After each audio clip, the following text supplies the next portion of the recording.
Money, money, money. Money! That's what we're talking about. This is the IssuesWatch podcast.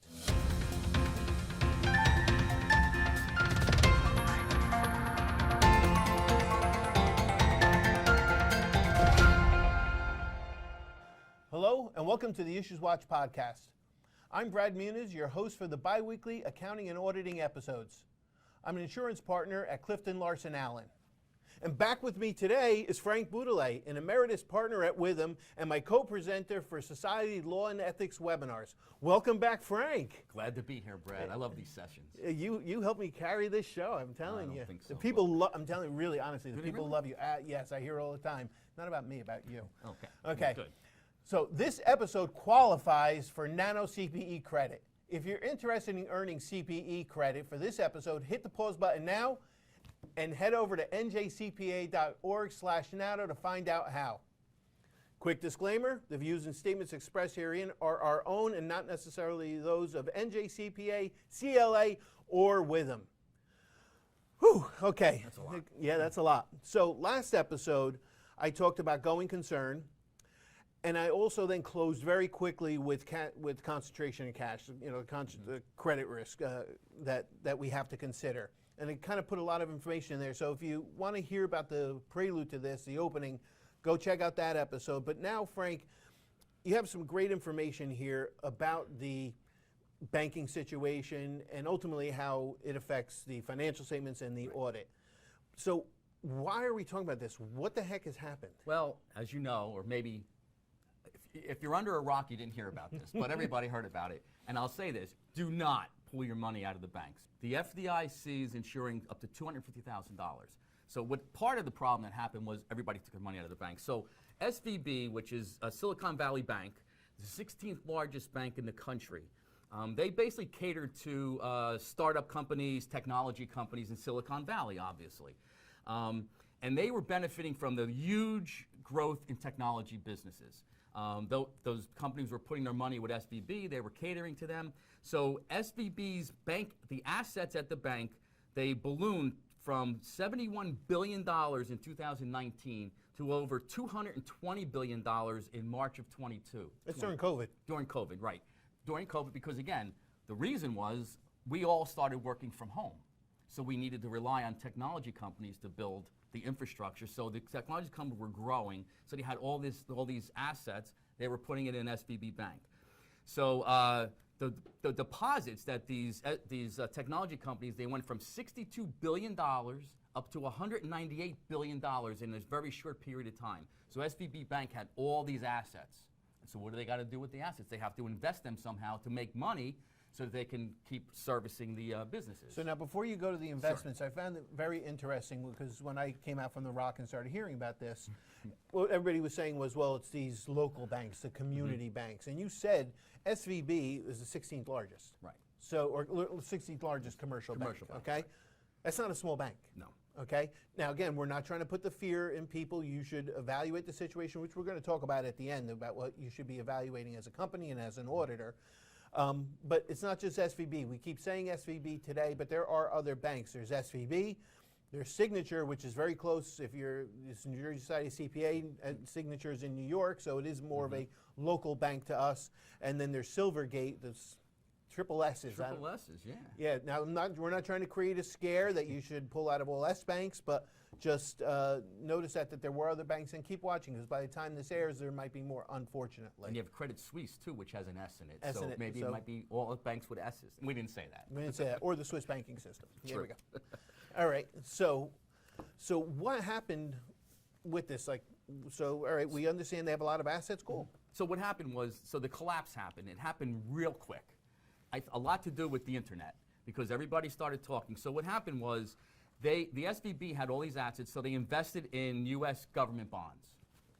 Low interest rates, remember? Okay, they were low, but less than 1%. But U.S. Treasuries, I mean, they're great, Backed by the perfect. government, it's awesome. Right. So they put all their assets in the U.S. government bonds, and then the Fed tries to slow down inflation.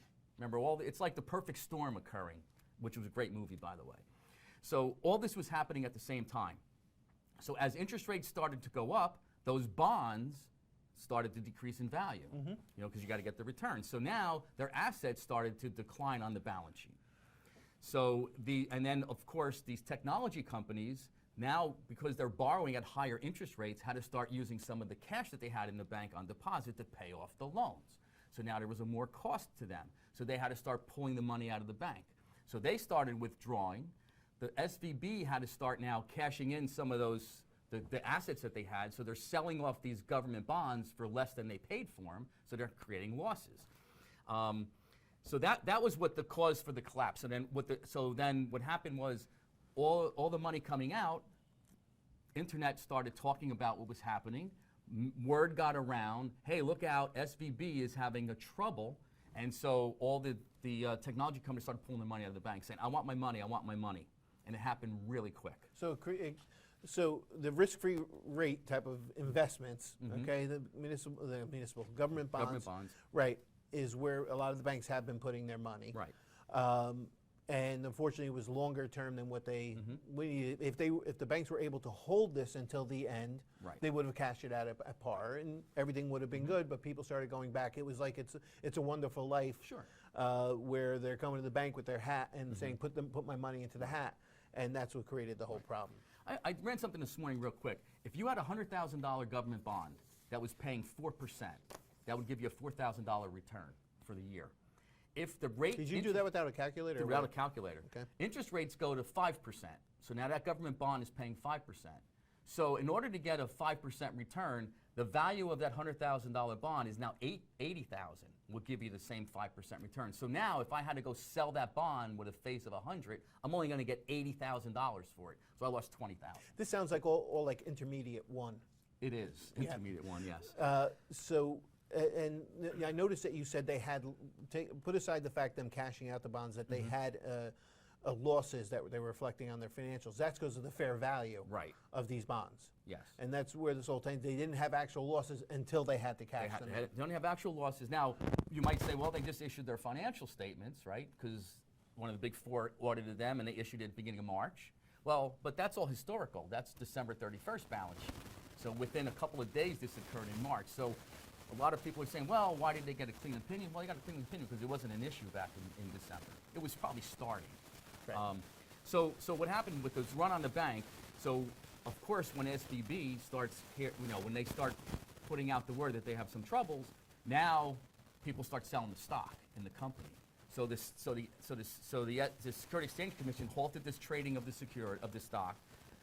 California regulators intervened and shut the bank down completely and said, okay, what are we going to do? We got to start. Are we making good on this amount over $250,000, which I think the government's going to kick in? So right now, if you have a client that has SVB Bank, they're probably not getting the cash out right now. So now they're stuck. What are they going to do going forward? Well, there were a lot of questions, and this relates to you're talking with your clients or your own company, is what about a deposit I received that was in transit? What about payments that I've made? Are they going to clear? The vendors are concerned, I'm sure are concerned about, are they going to be getting their money? So at this point, thinking back, fortunately as auditors, we're always looking back, and accountants, what should we be doing as it relates to this in regards to financial statements, you think?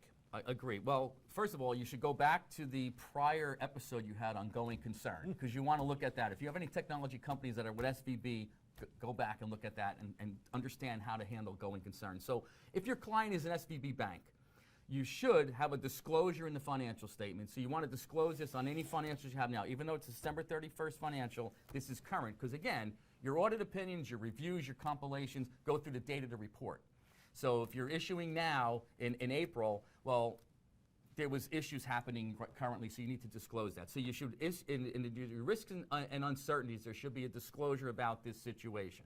Okay, you have to disclose the amount that they have in excess of $250,000 at the FDIC, because the FDIC is supposed to cover the first $250,000. The government's saying they may cover the rest, but who knows what they're going to do. So you need to disclose how much was over the $250,000. Then your audit report should have an emphasis of matter paragraph, talking talking about this issue with SVB Bank, and then giving you where in the notes disclosure it's included. And then you want to consider your going concern, as I mentioned before. Is look up the going concern uncertainty, because there could be, if your client can't meet its current obligations, can't get to the cash, they may have a going concern issue. Now, if your client isn't at SVB Bank, you should still have disclosures in your financial statements with the same thing we talked about. The amounts over $250,000 at the FDIC, you should have a disclosure for that. You should disclose that management is reviewing their assets with the bank. They're monitoring the bank to make sure that they don't think that that current bank that they're in is going to cause an issue for them. So, and that all should be documented in the work papers. Yeah, the one thing that concerns me about the disclosing the amount, because we do peer reviews and you see people disclosing the amounts, they forget half the other disclosures, but they're so happy because they got the amount. Right. The thing that concerns me is that if somebody picks up and they look in the footnotes what's at risk, okay, they're going to look at the balance sheet, and you know there's a difference between book balance and bank balance, and then that's as of 12/31. These things are being issued in February, March, April, May, June. Right.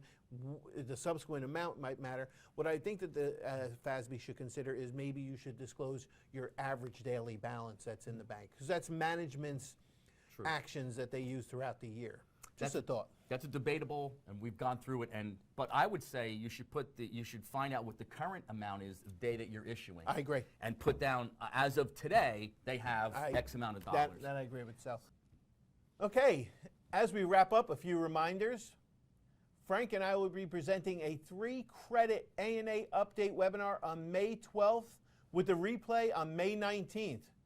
Register at njcpa.org/events.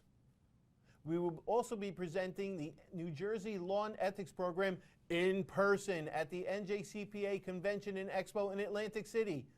Come on June 13th for Law and Ethics session, and stay through June 16th for the rest of the convention. You might even catch Frank and me recording an episode of this podcast on the expo floor. Register at njcpa.org/convention. Last but not least, be sure to join the NJCPA Accounting and Auditing Standards Interest Group. Sign up for free at njcpa.org/groups. Frank, thanks for carrying the show again. Glad to be here, Brad. And thank you for watching or listening. Money!